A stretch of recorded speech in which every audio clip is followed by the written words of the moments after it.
Hi everyone, I'm Hagen with Minecraft Source, and today we will be going over StarCraft Inkjet Printables for dark materials. So we already did our little episode, I guess you could call it, on the light materials. This is just meant for darker clothes, such as, navy, black, dark grays. What is it? It's essentially like an alternative to sublimation. It's similar in a way to Caesar Easy Color DTV in that you just print on it and then you can cut it out with your print and cut or with scissors and apply it that way. What do you need if you're gonna use this stuff? Obviously, you will need your inkjet printables. You will need transfer tape. You can use TTD Easy Mask. It's like medium tack or a high tack TTD. That's what I'm using. We offer this on our online store as well as the inkjet printables themselves. You will need a printer, our good friend, the StarCraft Solo, and you'll need a heat press. What's the process here? The idea is you want to get your stuff looking like this. I don't know if you can see, but yeah. So all you really need to do with it, you will take your inkjet printables and put it in your printer with the white side facing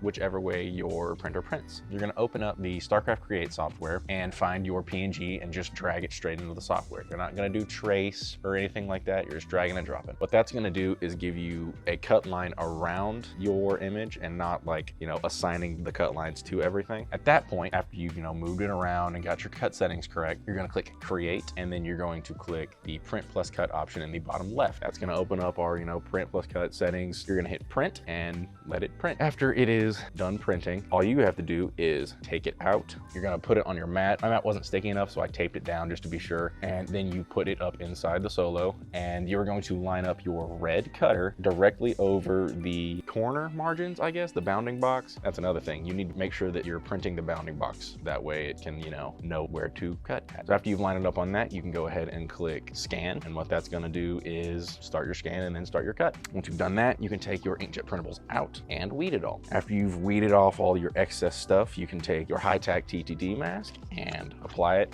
and then peel it off. Side note, you need to make sure that you're not cutting too deep. Otherwise, the inkjet printable won't want to come up and you'll have to kind of coax it off with your weeding tool like I did. So just make sure your cut settings are perfect and it should come off without a hitch. Super easy. The reason I've done print and cut on two different things is I wanted to show you that you don't have to include everything on one. You can combine all your elements later on the mask. After you've done all that and gotten it how you want it to look, head on over to your heat press and make sure that you are set at 350 degrees Fahrenheit for 30 seconds at medium pressure. The time, temperature, and pressure are all very important, so make sure you've got that dialed in good. After you have pre-pressed your shirt and pressed your inkjet printable on there, you can walk it back over to wherever your workstation is, I guess, unless you're right next to it, and make sure that your inkjet printable is completely cool to the touch. If it's warm at all, whenever you go to peel it, the ink will come off with your mask, and you don't want that to happen. So completely cool to the touch, and you should be good to go at that point. After it's cool, you can peel it, and you should get something like this.